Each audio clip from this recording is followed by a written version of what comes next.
Bismillah, walhamdulillah, wassalatu wassalamu ala rasulillah sallallahu alayhi wasallam. My beloved brothers and sisters, my dear soul who is listening right now, you are standing on the edge of a new year. One more chapter of your life is closing and 2026 is opening in front of you. Your phone is filled with new year, new me plans, goals, vision boards, gym offers, business ideas, wedding clips, travel dreams. Everyone seems ready. Everyone seems excited. But deep inside, what about you? You remember last year. You remember telling yourself, this year I will really change. I will fix my prayers. I will leave that sin. I will get serious about Quran. I will stop wasting time. For a few days, maybe a few weeks, you tried. And then life happened. Stress, studies, work, family issues, heartbreak, temptations. Slowly the fire inside became just smoke. Now you look back at 2025 and you feel this painful thought in your chest. I am almost the same. Same sins, same habits, same distance from Allah. Another year gone. Outside you can smile. You reply, Alhamdulillah, I am fine. You post happy pictures. People think you are okay. But inside your heart is tired. You feel heavy. You feel confused. Sometimes you stand in salah and your body is there but your heart feels absent. You make dua, but a small voice tells you after everything you did, do you really think Allah will listen? You see others moving forward. Someone started praying on time. Someone began wearing proper hijab. Someone left interest. Someone finished reading the Quran many times. Someone got married. Someone started a halal business. And then there is you, still struggling, still falling, still carrying secret sins and old guilt. You start to believe that you are late, that you are a failure in dunya and in deen, that you wasted too many years and now you are too far gone. My dear soul, listen carefully. You are not late. You are not rejected. You are not beyond repair. The very fact that your heart feels this pain, this guilt, this longing to change is itself a mercy from Allah. Dead hearts do not feel. Your heart is wounded, not dead. Allah tells us in the Quran in chapter 13 verse 11, indeed Allah will not change the condition of a people until they change what is within themselves. Notice Allah did not say until a new year starts. He did not say until you get a new job, a new phone, a new body, a new relationship. Allah is waiting for one thing, inner change, your heart. You can walk into 2026 with a brand new planner, new clothes, new goals. But if you walk in with the same old heart, the same pattern will repeat. Same sin, same regret, same emptiness, just with a different date. The issue is not that Allah left you. The issue is that slowly, quietly, you stopped calling Him the way you used to. You stopped crying to Him the way you did in your hardest nights. You let dunya noise get louder than His remembrance. And still, subhanallah, He calls you. In chapter 39, verse 53, Allah says, O my servants who have transgressed against themselves, do not despair of the mercy of Allah. Indeed, Allah forgives all sins. Not some sins, not only the small ones, all sins. You look at yourself and say, I am a disaster.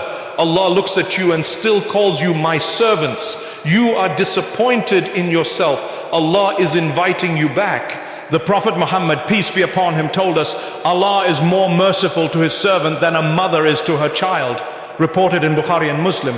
Think of the softest, kindest mother. Her child makes a mess, falls, breaks things, screams, disobeys. But when that child runs back crying, she does not shut the door. Her arms open automatically. Allah's mercy is far greater than that. When you fall, when you dirty yourself with sin, when you run back with tears and regret, His door is open. Shaytan wants you to think it is closed, but Allah never said that. In a hadith Qudsi, Allah says, I am as my servant thinks of me, and I am with him when he remembers me. If he comes to me walking, I go to him running. Reported in Bukhari. So if you sit there and think, Allah will never forgive me, you are speaking based on your fear, not on who Allah really is. Your Lord is not waiting for you to become perfect. He is waiting for you to become honest. So why do we stay stuck? Because the deeper problem is not just I am lazy or I am a bad person. The roots are deeper. For many of us, one root is fear of poverty. We worry so much about money, career, dunya success, that salah starts to feel like a burden. We fear losing a job more than we fear losing our connection with Allah. Our trust in rizq becomes trust in people, not in Ar-Razzaq, the provider. For some of us, the root is fear of failure. We feel if we do not reach a certain level by a certain age, our life is meaningless. If we are not married, not rich, not successful like others, we think we are nothing. That pressure leads to stress, jealousy, and sometimes haram shortcuts. For others, the root is weak tawakkul, weak trust in Allah. We say with our tongue, I trust Allah, but inside we panic when things do not go our way. A delay in marriage, a failed exam, a lost opportunity, and we feel Allah has abandoned us. Another root is deep attachment to certain sins. Some of you are stuck in haram relationships, some in addiction to inappropriate content, some in music you know is dragging your heart away, some in habits like gossip, lying, arrogance, showing off. Part of you hates it, part of you loves it. You say one day I will stop, but that one day keeps getting pushed. And for many, the root is constant distraction. The heart is drowning in notifications, scrolling, endless videos, arguments, trends. There is hardly a quiet moment left for reflection, Quran, or crying in dua. The heart is not evil, it is just exhausted and underfed.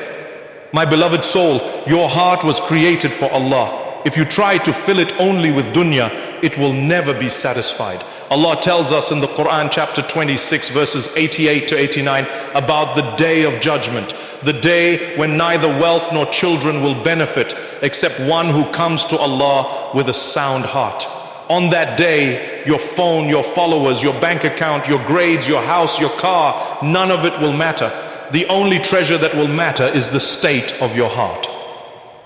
So how do you rebuild this heart in 2026 in a way that a normal Muslim can actually manage? Let us go through some simple, practical steps. Step 1. One sincere, honest moment of repentance. Choose one night, do not announce it, just between you and your Rabb. Make wudu slowly. Stand and pray 2 units of prayer with the intention of repentance. After you finish, sit, put your phone away, raise your hands and talk. Talk to Allah in your own language. Say, my Lord, you know everything. You know the sins I did in public and the sins I did in secret. You know what people think I am and what I really am. I am ashamed. I am weak. I do not want to live like this. Please forgive me. Please help me change. Let tears come if they can. If they do not, let your heart soften at least. The Prophet, peace be upon him, said, all the children of Adam are sinners, and the best of sinners are those who repent often. Reported in Tirmidhi. The goal is not to become sinless overnight. The goal is to become from the best of sinners, those who keep coming back. Step 2. Protect your 5 daily prayers with all you have. Make a promise with yourself, no matter what happens in 2026, I will not abandon my 5 daily salah. Even if you feel lazy, even if your mind wanders, even if your Iman feels low, pray. Prioritize Fajr and Isha especially. They put a shield around your heart. When the time of Salah comes, imagine it is a personal invitation from Allah to meet Him. The world is telling you, do this, do that. But your Creator is saying, come to success. In sujood, you are the closest you can ever be to Allah in this dunya. Pour your fears, your pain, your regrets into that sujood. Leave them there on the ground. When you rise, rise lighter. Step 3, give your heart a daily portion of Quran. Not only in Ramadan, not only when you feel religious, every day, even if small.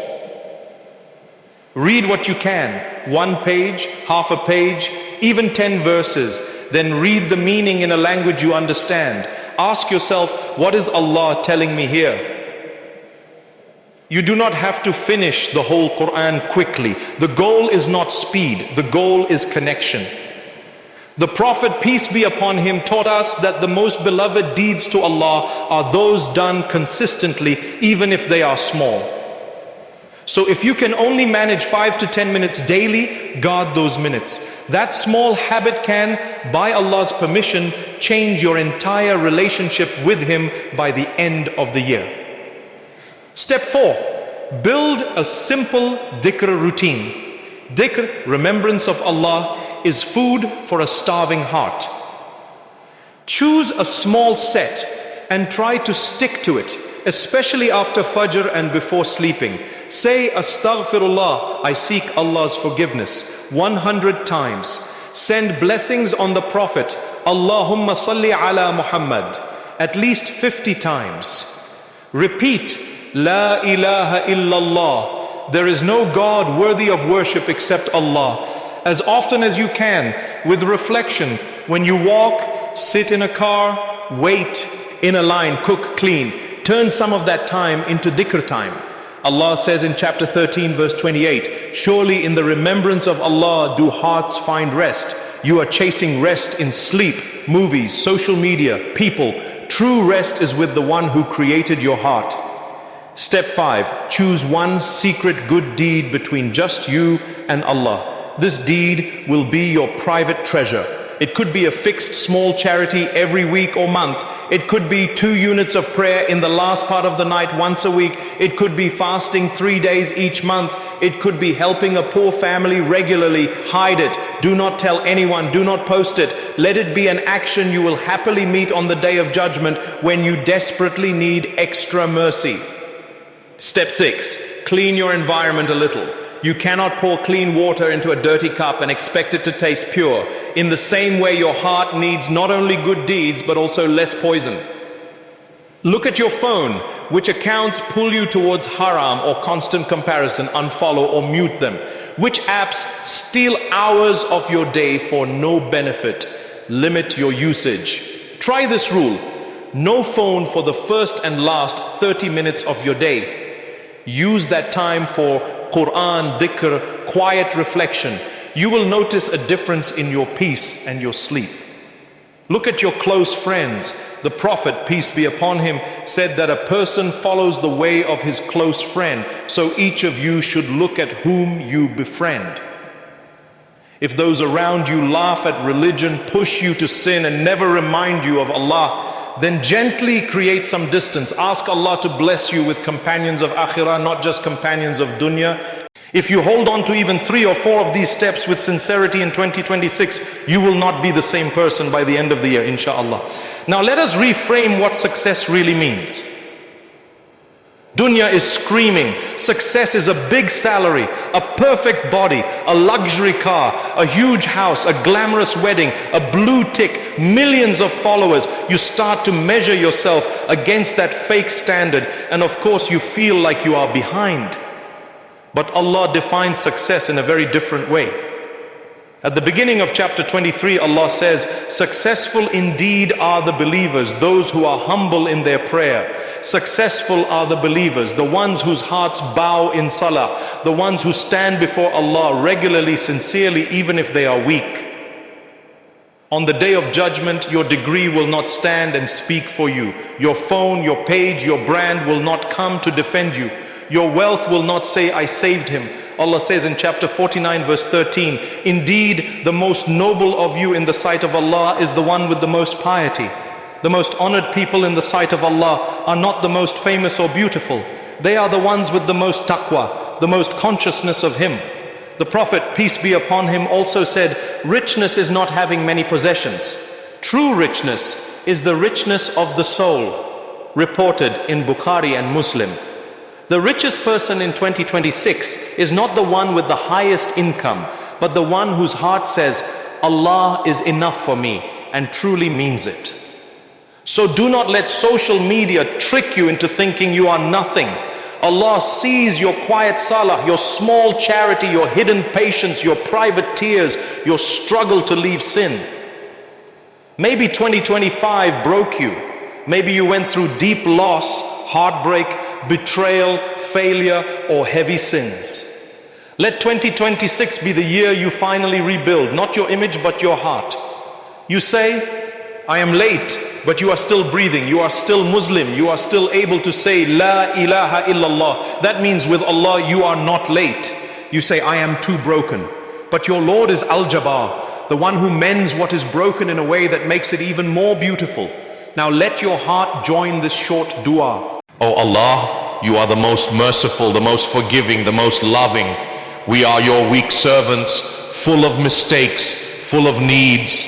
O Allah, we admit our sins, the ones people see and the ones only you know. Forgive us for every salah we delayed, every page of Quran we ignored, every haram we watched or listened to, every word that hurt another heart. O Allah, our hearts are tired and sometimes feel empty. Do not leave us to ourselves even for a moment. Clean our hearts from hypocrisy, arrogance, jealousy, pride and love of this dunya. O Allah, make 2026 a year of sincere repentance, a year of strong salah, sweet Quran, constant dhikr and pure intentions. Help us to leave the sins that are destroying us even when our nafs wants them. Replace our haram with halal that is better for us in this world and the next. O Allah, grant us halal rizq with barakah. Protect us from debt, from poverty of the heart, from haram income. O Allah, have mercy on our parents. Forgive them, guide them, raise their ranks and unite us with them in Jannah. Those of our loved ones who have passed away, fill their graves with light and expand their resting places. O Allah, heal those who are sick physically or mentally. Give peace to those who are anxious, lonely or depressed. Replace our fears with trust in you and our sadness with contentment in your decree. O Allah, when our time comes, let the last words on our tongue be La ilaha illallah. Make the best day of our life the day we meet you.